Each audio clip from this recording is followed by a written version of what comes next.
pressure, heavy losses, and a growing question about whether it was ever worth it. The Southern African Development Community, SADC, is officially pulling the plug on its military mission in the Democratic Republic of Congo. This decision comes after nearly 16 months of combat, controversy, and casualties. On March the 13th, during an emergency virtual summit led by Zimbabwe's President Emmerson Mnangagwa, SADC leaders made the call. Their troops will withdraw from the eastern DRC. SADC deployed its military intervention force, SAMI DRC, back in December 2023. South African, Tanzanian, and Malawian troops were sent in with one goal: to defeat the M23 rebel group and restore stability. But the reality was far more complicated. By November 2024, the mission's mandate had achieved little, forcing SADC to extend it.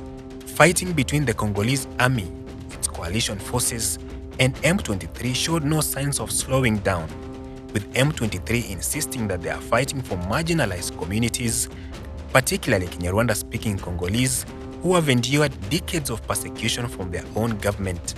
And then, in January, things took a devastating turn. When M23 captured the strategic city of Goma, it marked a serious blow to SADC forces. The price of the battle? 18 soldiers killed, 14 from South Africa, 2 from Malawi, and 2 from Tanzania. Many more were injured. For SADC, it was a turning point. Since the fall of Goma, SADC troops have largely remained confined to their bases, but pressure to bring them home has been mounting.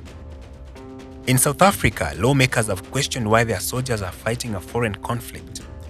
Critics argue it's a dangerous mission, driven by private interests, one that isn't worth the cost in lives. Why is the president lying to us about the nature of the operation that we have in the DRC? It is not a peacekeeping mission. It is an offensive mission, and it is defined as such by the SADC. Therefore, you knew that our soldiers were going to be shot at, and you knew that you're sending our young men into the DRC to die in the killing fields of the DRC. You did not have the ammunition, you did not have the supplies, you do not have the money to have sent them, but you sent them to die for the mineral wealth that is being looked after, the mines that are being looked after, that belongs to Cyril Ramaphosa, his family, and his friends.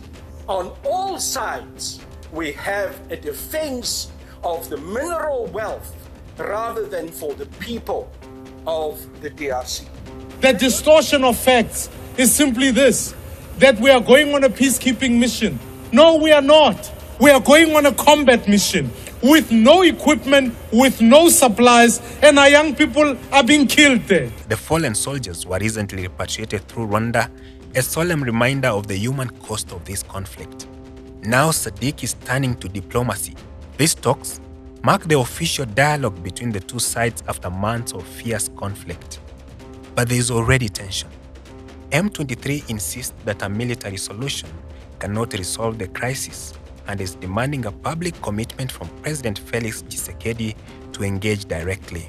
In a statement released on March 13th, M23 spokesperson Lawrence Kanyuka accused the DRC government of consistently refusing dialogue, pointing to recent remarks by government spokesperson Patrick Muyaya, who cast doubt on the negotiations. M23 has also criticized the lack of transparency in the mediation process, claiming they only learned about the Angola talks from a statement on the Angolan president's Facebook page. The rebel group is urging Angola to clarify the structure and terms of the negotiations and to address unresolved issues from previous East African Community and SADC summits. With the clock ticking toward March 18th, the big question remains, will President Felix Tshisekedi publicly commit to these talks?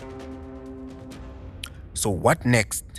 SADC's withdrawal may bring relief to soldiers and their families, but for the people of Eastern DRC, the future remains uncertain.